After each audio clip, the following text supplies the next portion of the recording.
ఎందుకు రావాలి రాజకీయానికి?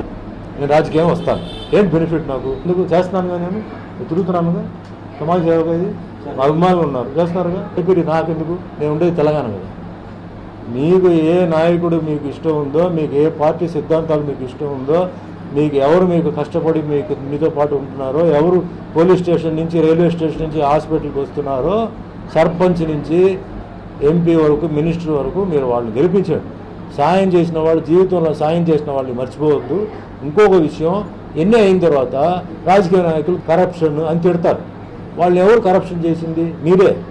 వాళ్ళు డబ్బులు ఇస్తే మీరు తీసుకుంటారు, అన్ని పార్టీని తీసేసుకొని తర్వాత మీకు ఇష్టమైన పార్టీ వేస్తారు. అన్యాయం అది. వాళ్ళు ఇస్తారు, అది అది అది అలా అలవాటు అయిపోయింది. మీరు ఎప్పుడు బాగుపడతారు? 5 సంవత్సరాలు మీరు బాగుండాలంటే ఆలోచించండి. ఆలోచించి మీరు ఎవరి మీద బ్లేమ్ చెప్పేటప్పుడు ఆలోచించి బ్లేమ్ చేయండి.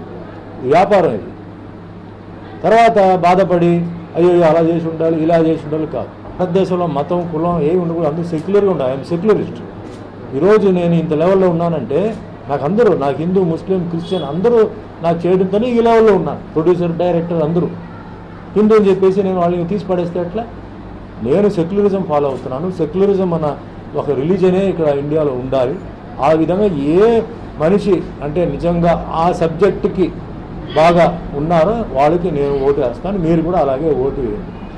మీకు ఏ పార్టీని ఎవరు సీఎం చేద్దాం, ఏ పార్టీని మన పైకి తీసుకొద్దాం, అవన్నీ అయిపోయింది. అన్నీ అటు ఇటు వెళ్తున్నారు, వస్తున్నారు. షాకులు తినబాక.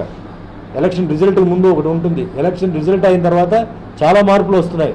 అది మీకు తెలిసే ఉంటుంది. ఆలోచించండి. అన్నిటికన్నా ముఖ్యం మహిళలకి రక్షణ ఉండాలి.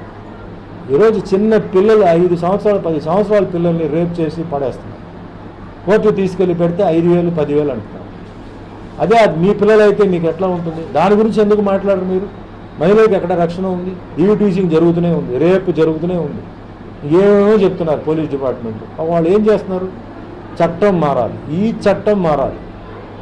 మహిళల మీద అత్యాచారం జరిగినప్పుడు, చిన్న చిన్న పిల్లల్ని రేప్ చేసినప్పుడు జీవితాంతం వాడికి లైఫ్ పడాలి. దాని గురించి మాట్లాడి గట్టి చేయండి. మీ ఫ్యామిలీని మీరు స్ట్రాంగ్ చేయండి.